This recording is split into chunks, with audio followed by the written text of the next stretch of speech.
I celebrate you who decided to march. Yay. And Ed Daigle, good for you.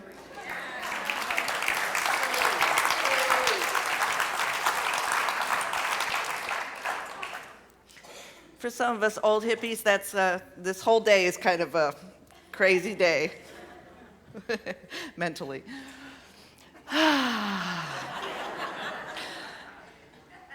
Yeah. Well, just during one of the songs, I was remembering my high school years, growing up with that consciousness of anti-Vietnam War and Woodstock, and Jimi Hendrix doing the Star-Spangled Banner, and refusing to stand up in the high school assembly when we pledged allegiance to the flag, and so all that stuff. Boy, I'm glad I kind of grew out of that.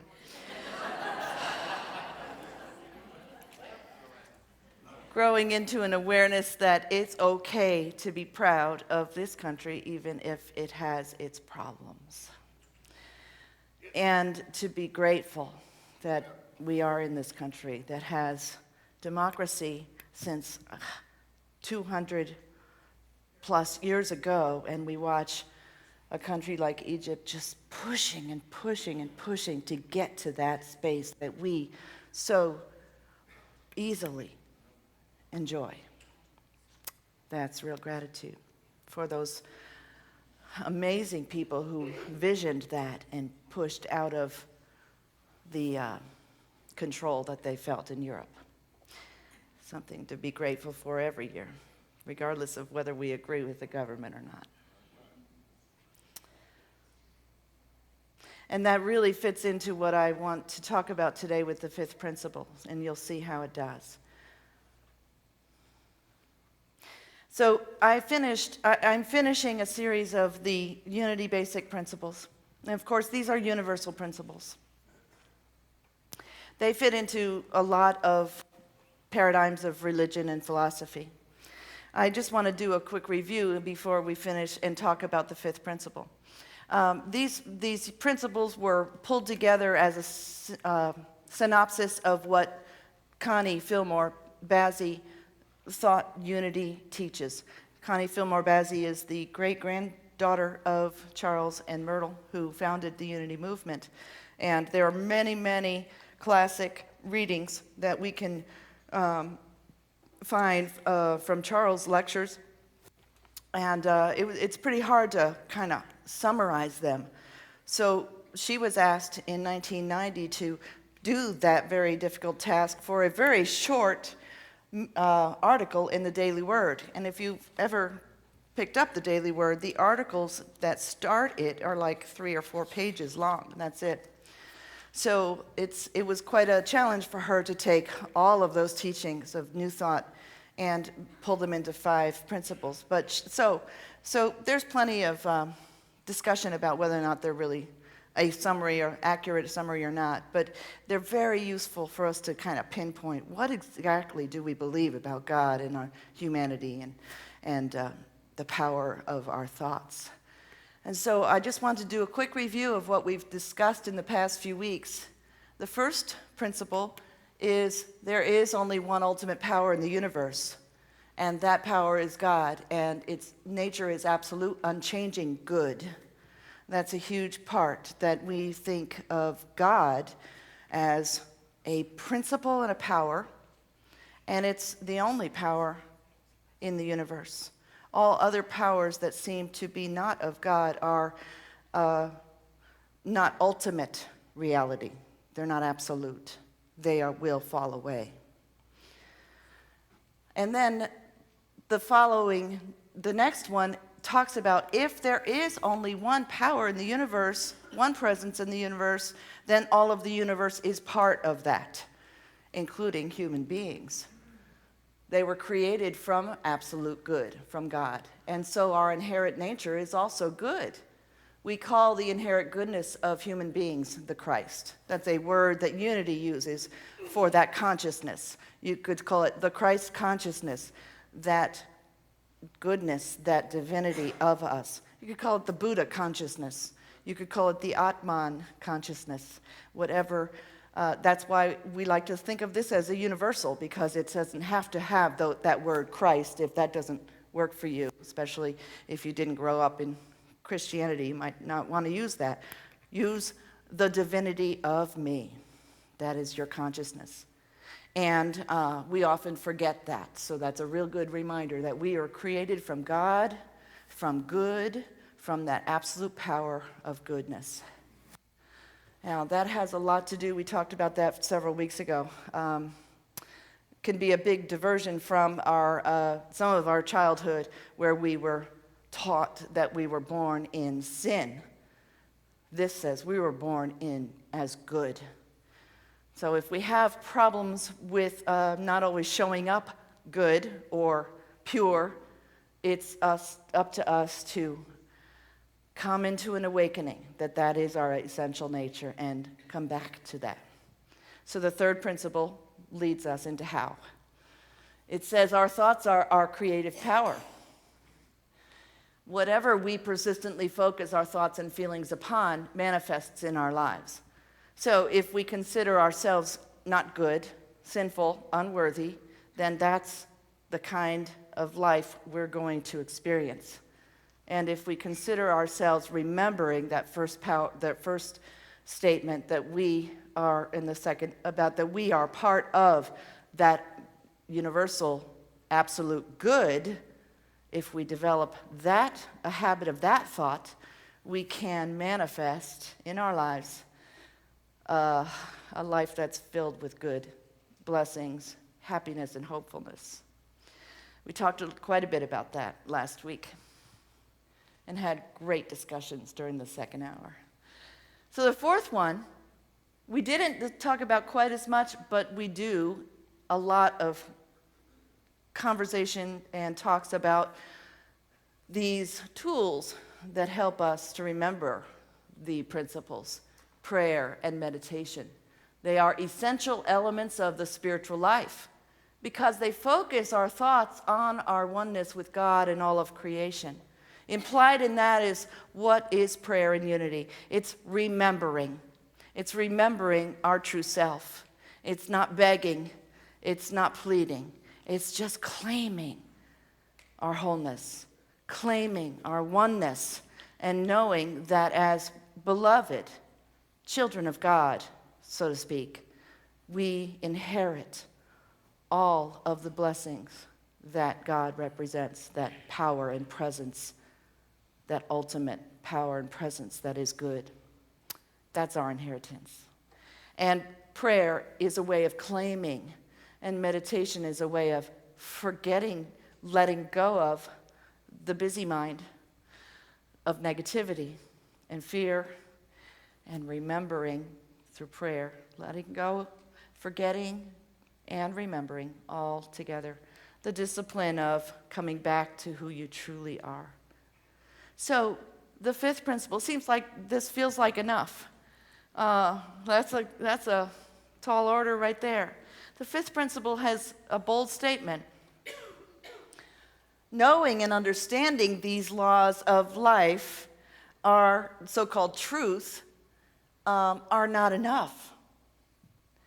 We must also live the truth that we know. Knowing and understanding, that's all in the head, is not enough. We must live the truth that we know. And so I want to spend a little time sharing some thoughts about that today. I am highly influenced by Ellen Davenport, a Unity minister who wrote this book, The 5 Principles. I had 5 of them in the bookstore. They all sold. Bill ordered 9 more, so they're on the table, and you can buy this and hear some of the thoughts that I've shared with you. So I definitely want to give credit to Ellen for this, some of the ideas I have. So it's not enough to just know the truth. It's important that we live the truth. This is the action. And remember last week I told you that if you want to try to remember these 5 easily, it's like God is the first one. It defines what God is. Second is I am. It defines what I am. God is, I am. The third one, I think it. It helps us remember. That's about remembering to be consciously aware of our thoughts and words. The fourth one is I pray it. So it's I think it, I pray it. Those are the two tools.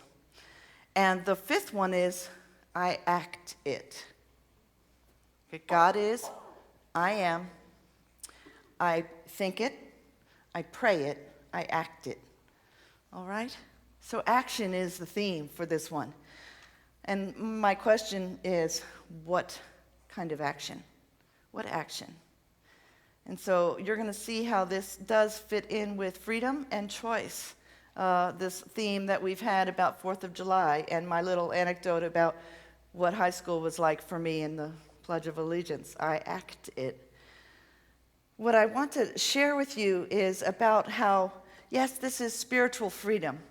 Does it fit in with our world at all? Spiritual freedom is knowing that we are free to claim that power and presence, and we are a part of it, like the wave in the ocean. We live in that power and presence of goodness. The important thing to realize is that if I'm the wave in the ocean, well, I'm not the only wave. There's lots of waves, and it's each one of you. Each one of you, and each person in the community, in the state, in the world that I don't even know. We're all waves in the ocean. We're all waves in that ocean of power and goodness. Wow. Even the people we disagree with, even congressmen who are making decisions that we might not be happy with. All waves in the ocean. There's the challenge. There's the spiritual challenge that can show up in how we behave toward them. We can find enemies anywhere we go. We can find enemies in our workplace. Just think about it. You can claim that person is against me. We can find enemies in traffic. We can find enemies anywhere we look, including Raleigh, where our legislature is making some decisions that some of us are ashamed to realize that this is our state. I saw that in a Facebook post. Welcome to North Carolina. What did it say? There were little added on. You remember, Pat, you saw it on your face. You commented. What did it say? Where you don't get unemployment benefits, where you can't have an abortion, where you can't have equal marriage rights. You know, it's like somebody posted that on fictitiously. And, you know, people were responding, and I'm ashamed to say I'm from North Carolina. Well, I wanted to post something, and I just decided, shut up, don't say anything. Because I'm so aware that where I put my thoughts is what I'll experience. And I just don't want to even formulate a sentence in opposition or embarrassment. And some people may say that's putting my head in the sand. Maybe so. But I don't think so, really. I think I've done so much activist stuff in my other decades of my life. And when I look back at it, I think the bottom line, which Ellen Davenport says in her talk, is it's not that we don't want to care about injustices and oppression. We do. But the question is, how will we care? How will we care? And so she asks us to think about, how will I express truth? If I believe that there is only one power and presence, and that power and presence is good, and that all human beings, myself and you, and all human beings, are part of that ocean of good, how can I be in opposition to someone. That's just their mind that's different than mine. Our essential essence is the same. Love your enemies, Jesus said. We make enemies of others by what we hold in our consciousness, even if they're acting in a way that doesn't seem to agree with the way I would act. Everyone has talents and perspectives. Everyone has past hurts. Everyone has different cultural contexts, family contexts. And everyone takes all of those things into their world and sees it through those lenses. Ellen Davenport talks about chicken soup. And she says it's the metaphor of chicken soup. You know, I could say I'm making chicken soup, and you could say you're making chicken soup. Will we make the same soup? Will it taste identical? Every single one of us remembers our own mother's chicken soup and says that's the best, if she made chicken soup. My mom liked turkey soup after Thanksgiving. And that turkey soup is just Mom's, and there is nobody else who can make it the way I think it should be made, based on my cultural conditioning. Can you relate? All right. So it depends. Did she put rice in it, or did she put barley in it? Did she put thyme in it, or did she put basil in it? It'll change the flavor. Did she add some of the stuffing, or did she leave it out? It'll change everything. Is it cream-based, or is it clear broth? What Ellen describes in that way is it's all chicken soup or turkey soup, right? But it'll come out different. The same with all of us. We all have different ingredients that we bring into our world, present world today. We have different cultural perspectives. We have different childhoods. We have hurts that we carry with us. We have good memories that we carry with us. We have loyalties that we bring into our picture, our situations of today. We have chips on our shoulders that we're not even aware of. We have preferences that we carry with us. And that makes us fun and interesting. If we didn't have it, we'd all be clones of the ideal human. How fun would that be? How interesting would that be? It wouldn't be. So and that's really what makes democracy so fantastic, because everyone has a voice. There's not just one person dictating. It's this collective that speaks forward, and everyone is free to speak their thoughts. And so the question we're asking is, when we act, as this principle implies, the question we need to ask ourselves is, how are we, from what, from where are we acting? How do we care? When we march for peace, are we truly marching for peace or against fill in the blank? Are we marching for justice or against oppression? It seems like semantics, but really, think about it.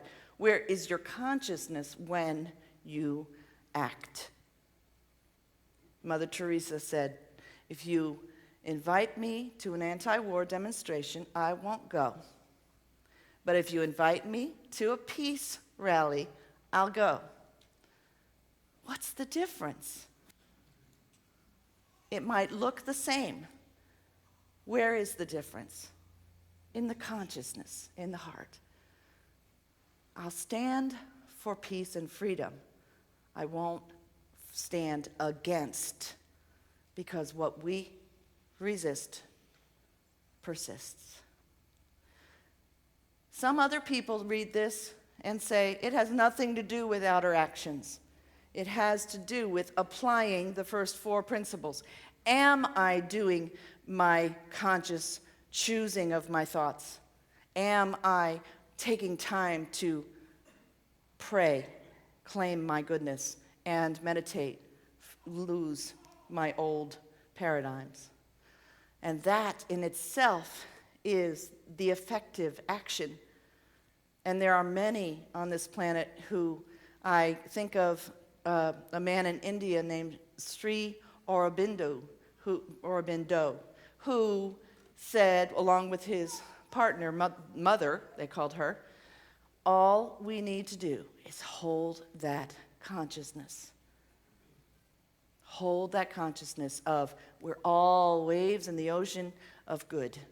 And the absolute good, it will win out over the short-term flare-ups of negativity. And so some of us in the Unity movement and many other groups say we don't need to do action. We don't need to fight against oppression or injustice or even stand on the courthouse steps in peace rallies. We need to hold that consciousness, and knowing that as I hold the consciousness, it expands. If I hold the consciousness of anger, opposition, being angry at politicians, that will expand. Anger will expand. I prefer to hold the consciousness of hope for a positive future.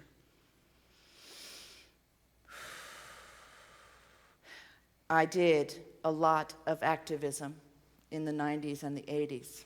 The nuclear freeze campaign, the Contra war, spoke against that and did sit-ins about that. Smuggling Salvadorian refugees over the border into Canada, doing my part with risks against the government. Those were the days. And I do need to think now from my more mature thought point of view, what was my motivation? It was caring, but was it fighting against? And so that's something I work on, I think about and reconcile with, and I invite you to do the same. So when we have situations where we see politics making choices against the oppressed, and we get quickly angry about that, maybe we can stop and ask, do I want to go to anger? Can I choose a different thought? That's what this principle is all about. Bringing it into the heart space and choosing thoughts that are going to expand on love. It's not that we don't care about injustice or human oppression or inhumane legislation. It's just how we care is what the important question is. And make sure any action you take, writing letters to the editors, going to the Moral Monday in Raleigh, if a group of us wants to do that, the question is, what is the motivation? What is the motivation? Make sure any action you take comes from your support rather than from your resistance. That make sense? Kabish? I think about the Berlin Wall that we experienced. We watched that be taken down in our lifetime. Amazing day. I have that in my notes. 1989, that happened. I think about, did it come down because people forced it down? Did it come down from and its symbolism was to break the barrier between East and West Germany, between the controlled and the free Germans.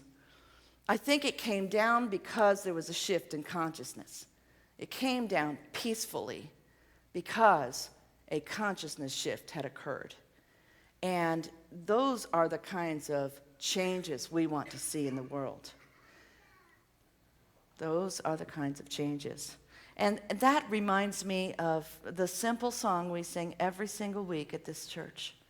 Let there be peace on earth, and let it begin with me.